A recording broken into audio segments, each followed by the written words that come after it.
Hello there, and welcome to AGRC 210, which is Ag Sales and Leadership. I'm really looking forward to this course. It's actually one of my favorite ones to teach. We'll be talking about the sales and leadership concepts that many of you will be participating in whenever you get into your future careers. Some of us will not view ourselves as potential salespeople or maybe even be that much involved in selling.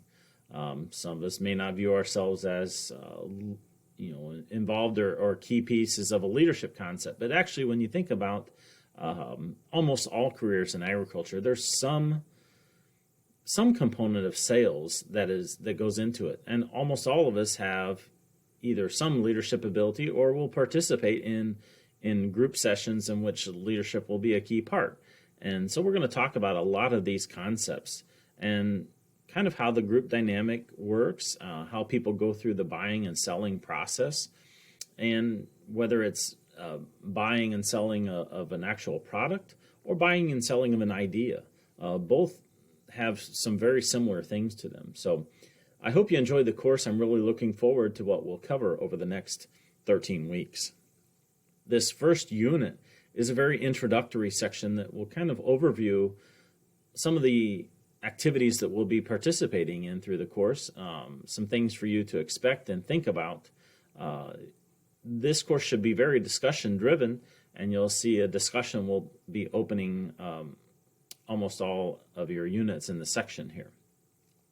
So let's get to some of the concepts of Unit 1 here and talk about them briefly. First things first, I ask a few questions here. How will sales and leadership skills impact your potential career in agriculture? Kind of like I previewed, almost all of us in some form or fashion are salespeople. Even if selling is really not that much of our job, you're going to encounter customers, other members of your team and your workplace, all of which you'll need to employ some of the skills that we're going to talk about throughout this course. So it affects all of us in some form or fashion. What's the interaction between sales and leadership? And just as I mentioned in the previous slide, really it doesn't matter whether we're talking about buying and selling of a product or buying and selling of an idea. A lot of the things that we're going to cover through the course apply to both. And if you are a leader of some kind, whether you're in a managerial position or whether you're an inspirational speaker, a teacher, it's kind of it's your role to sell ideas to your team or your audience in order to get them to move in a certain direction. If you're managing a team, you've got lots of players on that team that all have different ideas. They all have different interests. They all have different things that they feel are important to their job. And if you need to move your team in a certain direction to accomplish a goal, you need to be able to sell them on that idea, that it's important and why it's important to them. We're going to talk about what things drive a consumer or a customer to buy. What is important to them? There's often a hierarchy of things that buyers must need, all the way up to they don't really need, but they like to have. So we're going to talk about a lot of those things through the course and how we address them as a sales or leadership person. And then finally, how is selling and leadership in agriculture different than other industries, or is it? I would submit to you that ag sales is somewhat different because it's a very defined industry. It's very clear what population you're dealing with. It's a set population of customers. There's not a lot of new folks entering the business. It's a defined amount of land, a defined amount of cattle. So therefore, it's kind of, the community is very close network, and you almost always know someone who knows someone who knows someone, if you understand where I'm going with that here. Whereas if you walk into a local or if you walk into a car dealership, you may not know anybody there, and they may not know you or anything about you. And that's very different in agriculture. So I would submit it's quite different. The network is very different, and therefore very connected. different than some other industries, and that's why we teach a specific ag sales and leadership course. So what do I hope that you get out of the course? Well, first things first, I hope that you understand a little bit about how to be good at sales. I know some of you are going to be salespeople. You may not know or realize that now, but you're going to be salespeople in some form or fashion. So how do you become good at it? There's some key things that I hope to arm you with before you get out there. There's no way I can teach you everything. Some of that is just experience. But I'm going to teach you some of the key concepts that I think will be helpful for you to be good at sales or be good at leadership parts of sales. I hope to prepare you on how to be good at presenting or planning that presentation in order to give it. And oftentimes when I use the word presentation, you'll almost always think about a PowerPoint or a speech. And it's not really that. The sales presentation in and of itself is all about how you're going to interact with the customer in a number of different ways, whether it is in fact a formal presentation, kind of like this video clip here, or just simply, sitting in a chair talking in the shop with a, prospect, or leaning against the side of the truck, or sitting in a customer's office talking about your product. How do you prepare for those kind of things? What is an appropriate presentation in each one of those settings, and what should it look like? How should you be ready? And then what to expect in the field. There'll be a lot of things as we go through here that are real world experience. I was in sales for a few years of my career, and reflectively, I really enjoyed it. During that time, I wasn't prepared for it, and there's a lot of things that I didn't know and didn't understand and weren't ready for whenever I went into sales. And as a young person in sales, I would suggest that probably happens to a lot of young salespeople, is they have to find their way a little bit. And some of it you just don't know until you have to get in the truck and actually go do it. But I hope to prepare you with arm you with some things of what to expect in the field and kind of how it does go occasionally for salespeople. So we'll talk about that at different times throughout the course. So what I expect we'll do, participation is really key.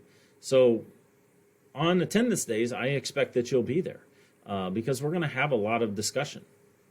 We're going to talk about and apply a lot of different things. So participation is really crucial, whether it's, again, in class or in discussion or whatever it might be. So be ready to be interactive in this course.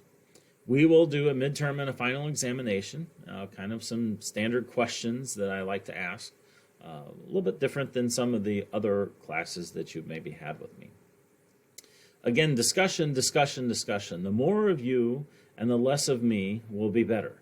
The more things that you ask and have questions on, the more we can dive off into topics that will help prepare you. And then, yes, we're going to do some selling presentations. There'll be 3 formal sales presentations. And I say here at least 2 individual projects. Some of the group projects occasionally work and occasionally don't. So I would plan on 3 individual prepared selling projects. One of them will be a product that you pick to sell. The second one will be a product that has some kind of service component attached to it that you will sell. And then the final and biggest sales project is a product that has a service component, as well as you will be talking about the company dynamic that goes with it. So if I give you some examples, the first sales project could be sell calf grain. Why should I buy X brand calf grain? Selling project number 2 is, I'm an agronomist and I'm going to sell my seed to you, but what comes with that seed sales service or a seed salesman? What comes with that seed selling service? Not do I just deliver the seed and let you plant it and go on about it, or am I going to come back with my service part and do some scouting and evaluation of your stand, maybe help you with some weed identification and planning proper herbicide applications, or identify a pest problem coming along that we may need an insecticide application, or budgeting in a fungicide application.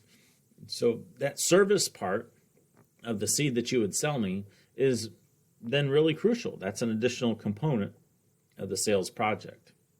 And then finally, an example of the third sales project may be, I'm an equipment dealer. I sell you a combine. The combine's the product, obviously. The service component obviously is my parts and service department, and how that, of course, is going to be necessary, and why it's critical for you to buy that specific product from me. And then also my company, brand X combine. What is it about brand X combine that's real crucial? Why is our company the best one out there? Why should you drive our color combine? And that's kind of an example of the 3 different sales projects that you'll do. I oftentimes like to do a couple of what I call grab bag selling. Is you'll have a few moments to find a product and prepare a sale for it, and we'll do those in class. The buyer is often either me or a fellow student in the class, so we will have a live buyer there as well. So again, I've kind of talked about these projects here and kind of an outline of what those might be. For those sales projects, yes, you're going to present in front of the class. No, it's not a speech. It is not timed. Some of them are 3 to 5 minutes long, and some of them have been 15 minutes long. So there's really not a clock on these presentations. It takes as long as it takes you, and I'm willing to give you whatever time that is necessary. I don't necessarily always have you facing the class, but yes, you're going to present them in front of the class, because oftentimes those of you who are sitting out there watching another person sell, you'll pick up on some tools or skills or techniques that someone else uses that will be helpful in your sales project. And so observing that is really crucial. How much time are you going to need to prepare? I would say the more preparation that you would do, the better your sales project is going to be. I've had students that pick up a product on the way in and kind of wing it, and so therefore their preparation time is 5 to 10 minutes. And I've had students that take a week to prepare, and they really plan and scale it out so that they're really, really well prepared coming in. I would not necessarily recommend the first one, and I don't necessarily recommend the last one. You take the amount of time that is appropriate for your preparation needs. Some will pick up and be ready to do these quickly.